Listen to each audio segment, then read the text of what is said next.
Originally isolated to the United States, class actions are now brought in jurisdictions around the world.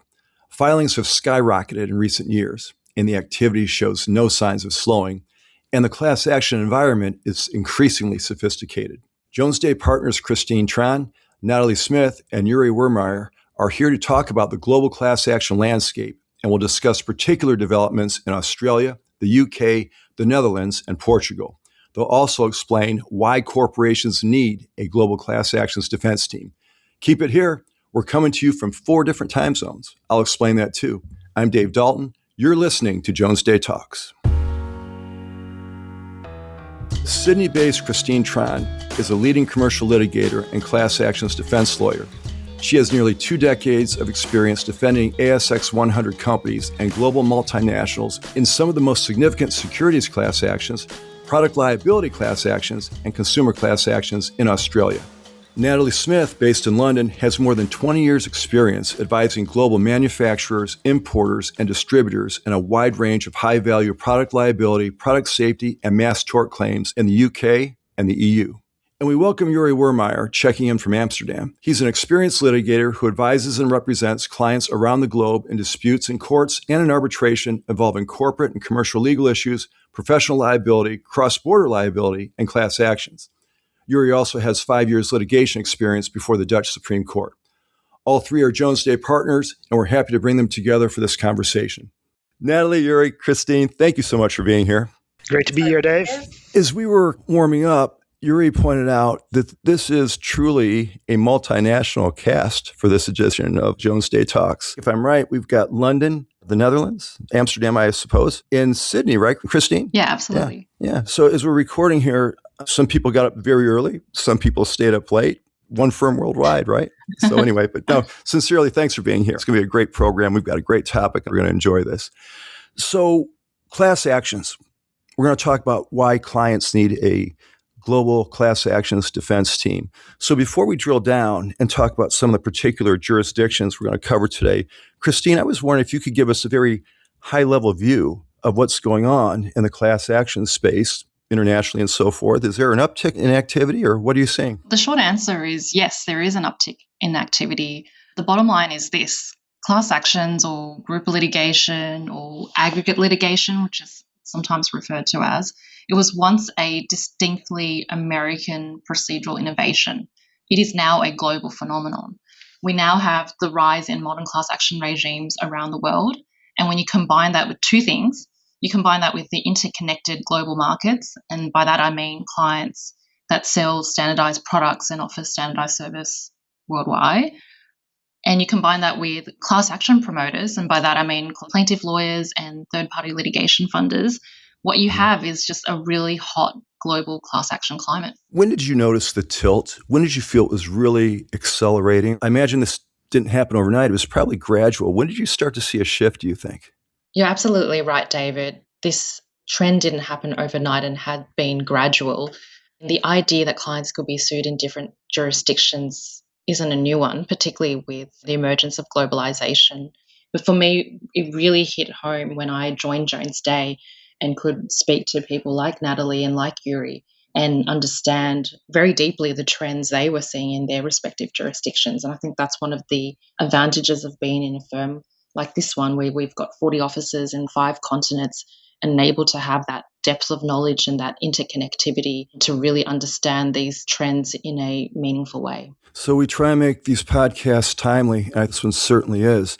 Of course, the obvious question would be, in what jurisdictions outside the U.S. in this global economy where clients are liable to face class actions and what type of matter and so forth. Today, we're going to cover Australia, the Netherlands and Portugal, and the United Kingdom. So let's stay with Christine, who's carried us through this show so far. Tell us about what's going on in Australia and what corporations might be liable to face. Yeah, Australia is a highly active venue for class action filings. In fact, for many years, it was the most likely place of class action filings outside of the US. Arguably still has that title on a per capita basis. But yeah, it's one of the most highly regulated jurisdictions, and our class action regime is not limited to any specific claim type. So the corollary is all types of claims can be brought against a corporation in Australia, can be brought in a class action vehicle. The other feature we have is that we're commonly seen as a plaintiff-friendly jurisdiction. We don't have any certification. There's no requirement to identify group members. You just have to be able to describe them. And there has to be ostensibly at least 7 people who meet that description. So it's a really low threshold for commencing class actions. And we have a very active litigation funding market. We are the birthplace of third-party litigation funding. And we have a very active plaintiff bar. And both those groups, which I refer to as class action promoters, they financially support class action claims. So short point is very active class action market in Australia. If I can just back up a second, did you say 7, not 700, not 7,000? You said you need 7 litigants to comprise a class? 7. At least 7. Okay. Yeah. All right. See, I've learned something already. We're only about 5 minutes in.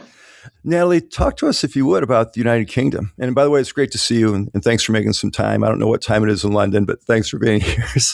But thanks very much. Talk about the UK for a second. Yeah, sure. Well, to summarise, Dave, the UK, it's the highest risk jurisdiction for mass tort claims in Europe, and it takes up approximately a third of all European class actions being filed. The total value of the UK mass tort market in 2024 was reportedly worth over £155 billion. And it's probably more now in 2026. So it's big business over here. And I guess that's not altogether surprising, given that we have a very, very well developed class action regime in the UK. Has been established over very many years. And that's also, as Christine said, it's very strongly supported, as in Australia, by the availability of third-party litigation funding. And here as well, we also have after the events insurance coverage for litigation. So while funding helps the case get off the ground, insurance coverage provides financial protection to claimants against paying the opponent's legal costs if their litigated claim fails. And this makes high-stakes group litigation possible in the UK. And indeed, litigation funders also make after-the-event insurance compulsory when financing class actions to protect their large investment. So that is one of a number of drivers for the reason why we see so many of these type of actions in the UK. Then when we're looking at the sort of demographic of class actions that we're seeing here, the lion's share seems to be made up of a lot of consumer protection claims, competition claims, environmental actions. There's also a lot of product liability, a lot of personal injury matters as well. And more recently, we've seen a lot of large actions arise out of consumer law breaches before the Competition Appeals Tribunal, which hears both opt-in and opt-out actions. And one very interesting fact, Dave, that I heard very, very recently was that at the end of 2024, the amount of class action members who had brought claims there was the equivalent of 10.4 class actions for every person in the UK. So the odds are is that I am likely a class member in a claim or even several claims that have been brought in the Competition Appeals Tribunal, yet I know absolutely nothing about it. So it just shows how prevalent those actions are becoming in the UK. Yeah, I mean, prevalence, almost an understatement. It's that rampant. You mentioned something that when you talked about the insurance component of this, another layer of complexity, I suppose, wasn't a tenet, at least in England, wasn't it loser pays often in a matter brought like that? Or am I totally missing that? Oh, it absolutely is. It's loser pays apart from personal injury actions, where there's a special regime called QUOX. It's complicated in and of itself, so I don't intend to go into it in lots of detail. But for the vast majority of claim, it is loser pays. And that's why funders require a lot of the time for after the event insurance to be brought by claimants, just in case there is that eventuality that they lose the claim, so they won't be risking the payment of their costs, so they're protecting their investment. Good. Hey, you know what, Yuri, you've been left a tough act to follow. We came out of here fast with Christine and Nathalie. You get to tell us about the Netherlands and Portugal, if you could. So we've not been ignoring you for the last few minutes, but you just have to wait your turn sometimes. But please let us know what you're seeing, what you're feeling, what clients are worried about in those jurisdictions. Thanks, Dave. It's good for character if I just need to wait for my turn. So that's appreciated, that opportunity. So no, good point. It's very interesting what we've heard so far by Christine and Nathalie. And then if we take that and take a step back and put the map of the world out there, and you'll see in hotspots, you'll see turning red Australia, you'll see turning red UK. And if we're turning to the continent, you'll see red emerging in the Netherlands and Portugal. And for the Netherlands, that's not very strange because it is a very developed class action space. It's been doing this since the 1980s. So I would say there's a lot of long-standing experience in the Netherlands with class action type of matters. And the jurisdiction is also designed to accept those matters quite easily. So if you're looking at thresholds in terms of jurisdictions, they are low. There are no limitations on claim type or low thresholds for claimants. We have litigation funding as well. We see the claimant firms arising, establishing firms here in the Netherlands in the last couple of years. So we see a lot going on. We have an opt-out mechanism like Australia and typically the US. So that draws in these type of matters into the Netherlands. And if you look across sectors, you'll see basically everyone being targeted. You see matters in the pharma space. You'll see matters in data privacy, GDPR, ESG, very, very popular here in the Netherlands with a famous case against one of the big oil companies. You'll see securities, you'll see consumer actions, privacy enforcement of all kinds of EU laws. So a lot of the class action space in Europe is taking place over here in the Netherlands. And that's also why our global clients are actually seeing action here in the Netherlands. And the other place which you might not expect in Europe is Portugal. And that has been a development in the last few years, I would say. And what they've done there is basically turned on the same wheels. So you'll see opt-out mechanism, which is very important to attract these kind of litigation types, but also a very claimant-friendly environment. So there are basically no thresholds at all. And that has really lured potential matters to the Portuguese jurisdiction. And at the same time, what you see there is because it's got so popular, they're now running into the problems of needing to handle the amount of work for the judicial systems. You had a full ramp and now it's slowing down and basically the matters get stuck in the system. And for the Netherlands, we've been ahead of that a couple of years and we just had an evaluation of our new legislation, which came into force 5 years ago, identifying a couple of these roadblocks. And now the Dutch legislator and also the Advocate General very recently opined on some of those roadblocks, how to manage that. And that's interesting because both on the claimant perspective, you see a lot of matters coming in and being introduced in the Dutch courts. But on the other hand, those matters on the defense side give a lot of opportunity to manage in terms of speed and outcome. So in terms of where we are now, that gives a pretty good oversight. You mentioned an ESG matter, and you don't have to mention the companies if you don't want to, but two quick things. Can you give us a very brief overview of what that case involved? And are you liable to see more cases in the ESG category, do you think? Definitely. So the case is one of the very, very big international oil companies, which is Dutch and UK based. And in that case, it was about carbon emissions. So it all involved around the question, can a consumer representative organization force a big corporation to reduce carbon emissions, right? And then there were sub-questions of that, i.e., what kind of level of reduction should you be forced to pursue and what would be the scope? So would it be your own emissions only or also of that of your customers, your suppliers, et cetera, et cetera? And that case is now being tried at the Dutch Supreme Court. So the Dutch District Court was very, very tough on the oil company, I would say. The Court of Appeal took some kind of a more balanced approach, leaving it also a big part of it to legislation to solve the issue. But the case is still pending, so we'll see some further developments over there in the next year or so.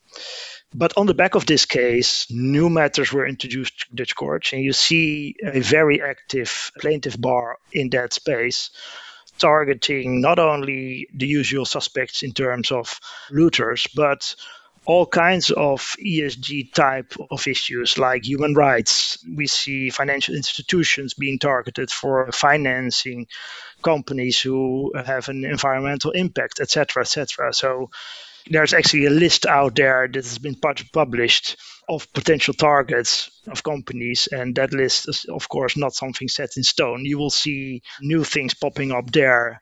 The possibilities are very, very, very broad. So that's something you will need to take into account, particularly, but that will be a topic that we're going to touch on, is that you'll see that these cases will get an international dimension very, very, very quickly.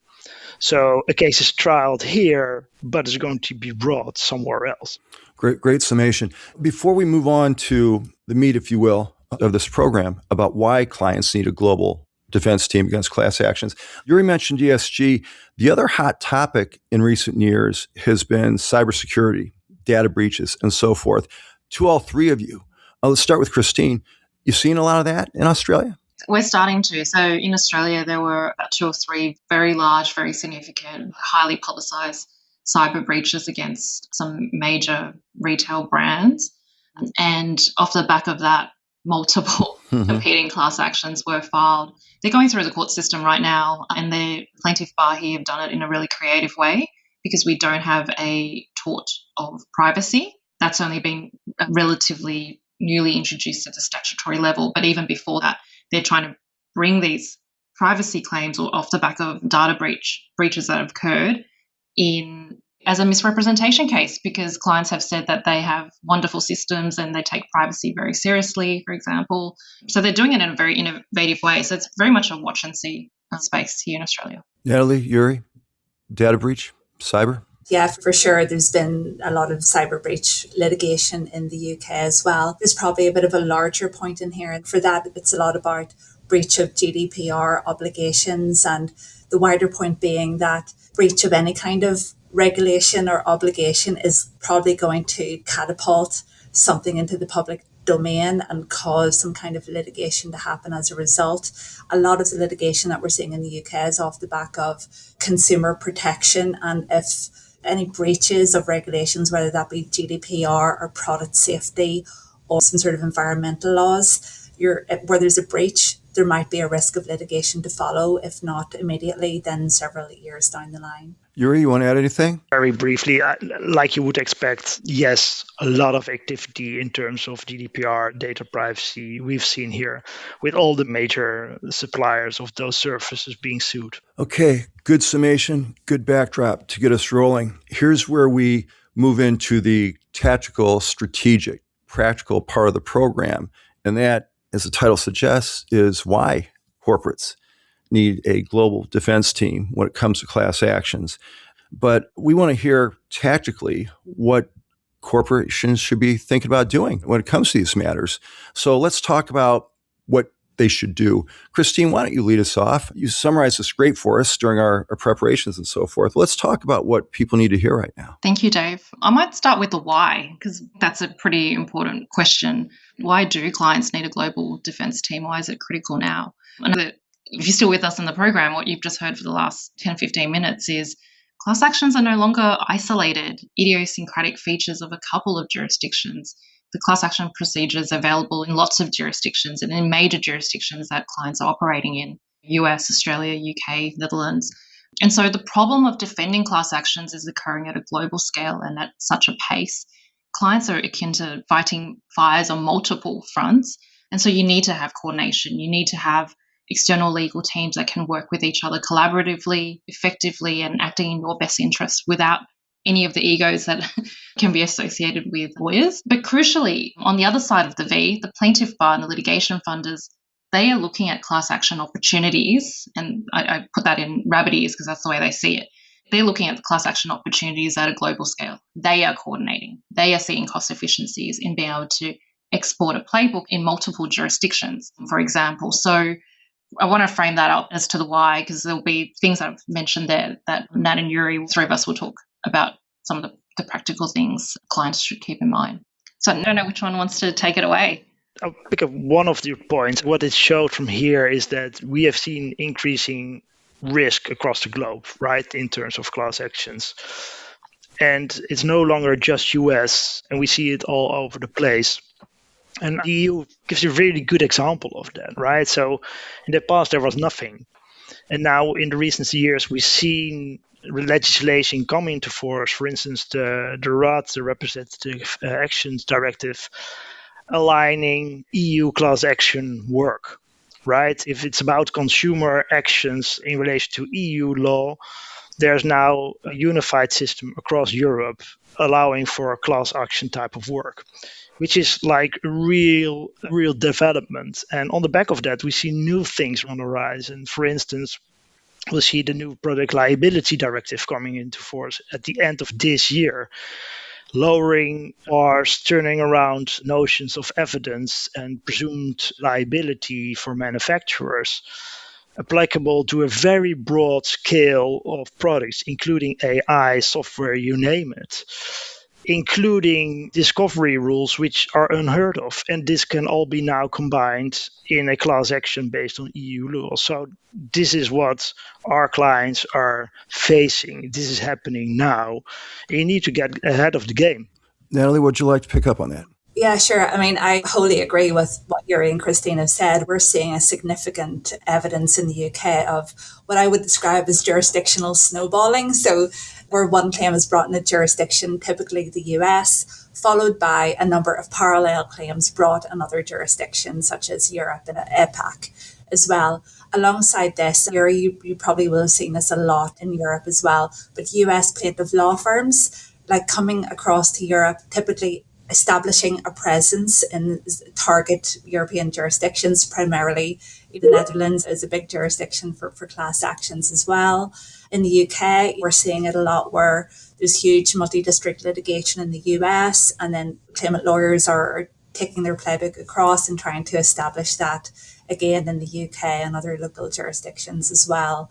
So this globalization, so to speak, can hugely affect litigation strategy for a company and its decision making on a global scale. As Christine said, it means that we need a joined up global litigation strategy when it comes to defending these claims, because we're not just defending them in one jurisdiction.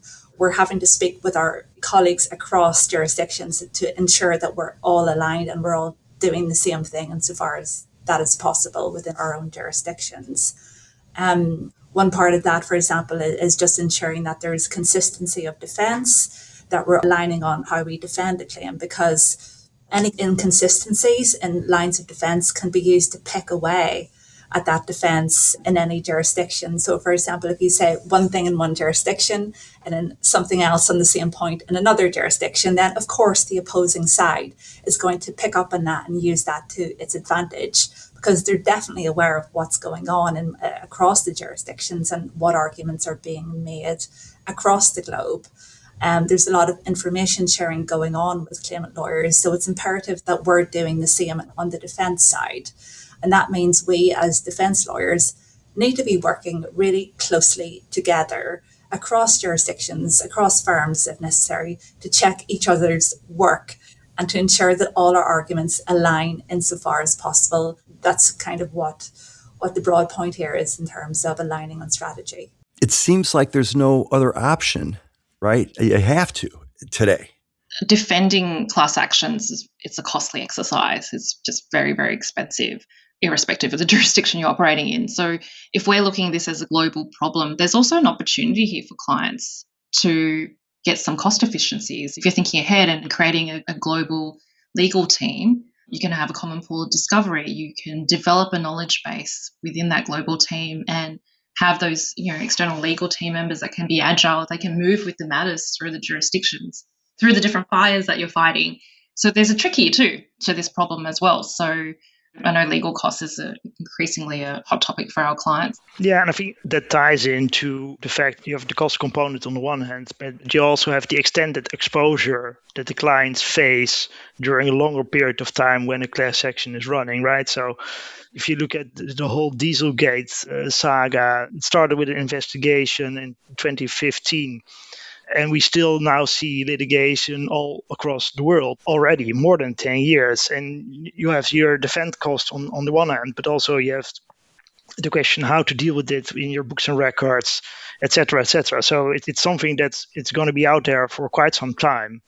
So making a good decision at the start how you want to do this is really, really, really important. As a company, you need to realize that on the back of these kind of investigations or alleged violations of law, you can get stuck into a global dispute with various claimants, various places for quite some time. And then you need to be very well equipped to deal with that. Jones Day is excellently positioned to do so. I'm wondering how you make the client understand how something this can expand and drag on and extend and broaden. And you need to warn your clients or make sure your clients are concerned in an appropriate way without causing outright alarm. How do you do that? It depends on context, right? I mean, one example here is the potential for actions like these to emerge from, for example, a regulatory investigation being carried out, penalties that are being imposed by a regulator, or even a customer complaint about something. And from experience, and Christine and you'll have seen this before, where something as small as that can just snowball into something massive. And what a prime example here is the Dieselgate litigation, which has spawned so many large actions across the world. We've seen it in the UK. We've got 13 separate group litigation orders against multiple manufacturers and various retailers and other companies. The scale is unprecedented. There's 22 law firms working on it. There's 1.6 million motorists who are making claims. But we have to remember that all started out as a small regulatory investigation by the EPA, and that was over 10 years ago. It was something really small, and probably at the time, nobody realized how big that this sort of thing can escalate. But you replicate that not only with the Dieselgate, but you can see it in consumer claims, you can see it on cybersecurity claims, you can see it with environmental litigation. It only takes one complaint or people finding each other on the internet via forums where claimants come together and discuss these things, and something starts.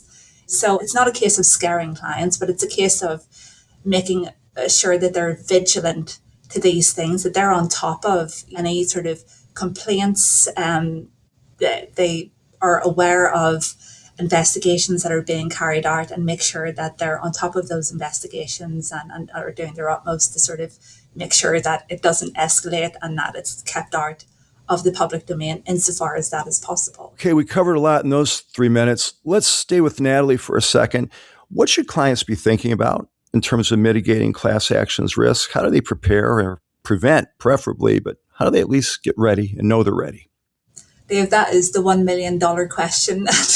I'm not sure there's any one particular answer, but I can give you my 2 pence worth. You know my views on how regulatory investigations and breaches can turn into large scale actions. But it's important, like I said, to be on top of those investigations, be on top of any breaches, and ensure that you're being as compliant as possible with the regulations that are in force at the time, and you're also horizon scanning for new regulations that are coming onto the scene.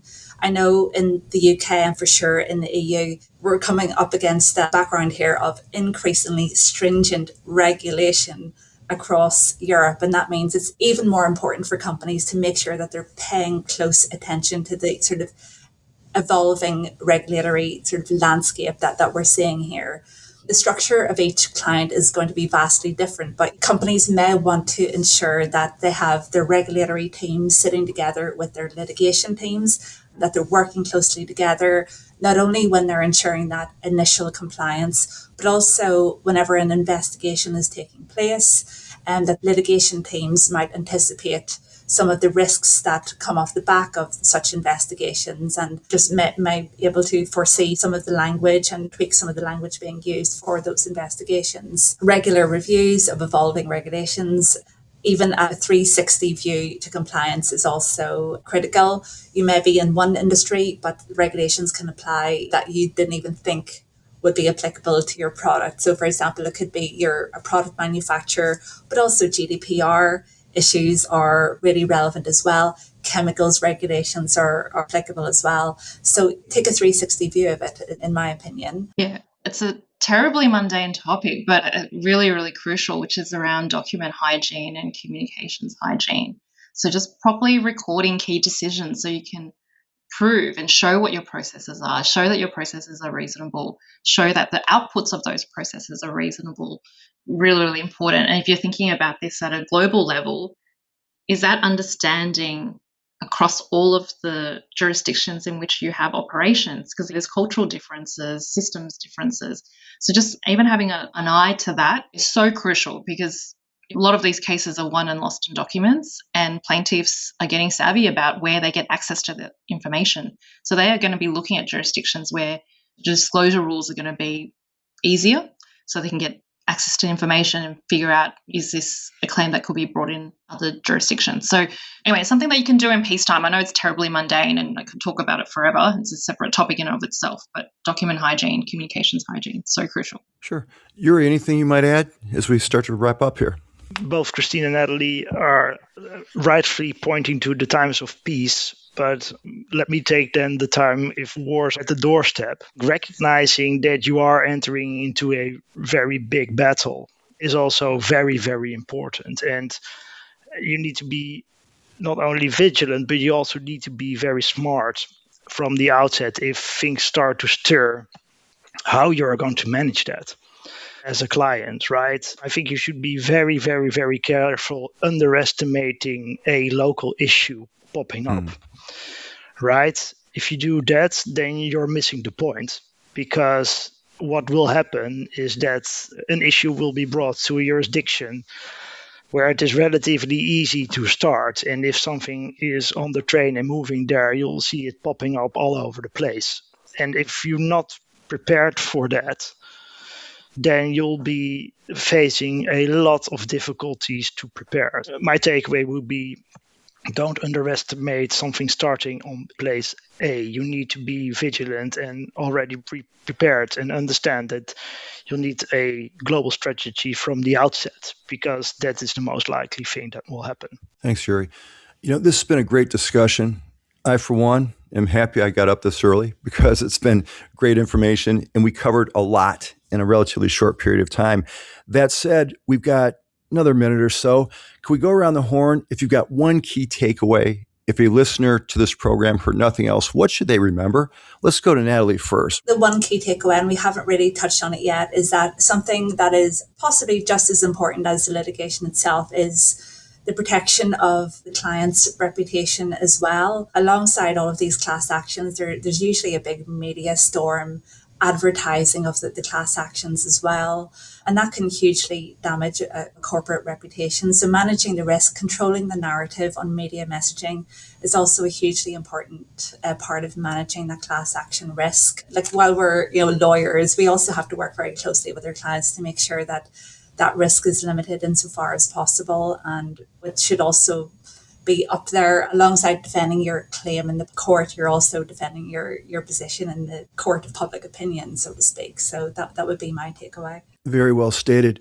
Yuri, you have anything for us as we wrap here? Yeah, I'm going to go back to my last point, Dave, here. And that's really, you need to look global to a local class action. That's one of my key takeaways for this. Don't get fooled by something starting in place A, thinking it's only a small thing, because it will be brought to all places where the funding market can make money. Christine, wrap us up.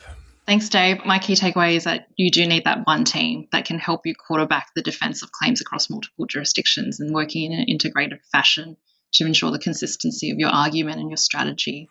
Well said. We covered so much here, and frankly, we could have done an entire program on many of the topics that we covered today. So thanks for your time and preparation. I always take pride in these programs, but this one came off especially well. So I thank you so much for your effort. It was great talking to you all. And let's do this again sometime soon, I hope. Thanks, Dave. Sounds great, Thanks, Dave. Dave. Thank you. Thanks very much. For complete biographies and contact information for Christine, Nathalie, and Yuri, visit jonesday.com. While you're there, go to our Insights page. There you'll hear more podcasts. You'll find publications, videos, newsletters, blogs, and other timely information. Subscribe to Jones Day Talks wherever you find your podcast programming. Jones Day Talks is produced flawlessly by Tom Condolis. As always, we thank you for listening. I'm Dave Dalton. We'll talk to you next time. Thank you for listening to Jones Day Talks. Comments heard on Jones Day Talks should not be construed as legal advice regarding any specific facts or circumstances. The opinions expressed on Jones Day Talks are those of lawyers appearing on the program and do not necessarily reflect those of the firm. For more information, please visit jonesday.com.